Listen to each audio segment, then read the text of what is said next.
Sa pinakahuling ulat ng Department of Social Welfare and Development, Disaster Response Operations Management Information and Communication o DSWD DROMIC kahapon, ika-27 ng Nobyembre, dakong alas 6 ng gabi, ay nasa mahigit 10 milyong individual na ang naitalang apektado sa naganap na bagyong Christine at Leon.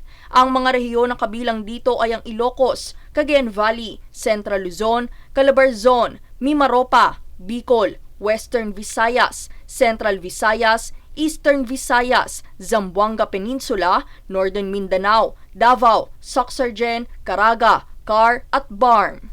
Nasa mahigit 13,000 barangay naman ang kasalukuyang bilang ng mga apektado habang higit 2 milyong pamilya naman ang naitala. Samantala, 15,000 kabahayan at higit pa ang tuluyang nasira at higit 100,000 naman ang bahagyang nasira. Sa tala, umabot na sa mahigit 1 bilyong piso ang naipamahaging humanitarian assistance ng DSWD habang kasalukuyang nasa 2 bilyong piso mahigit ang available relief resources ng kagawaran.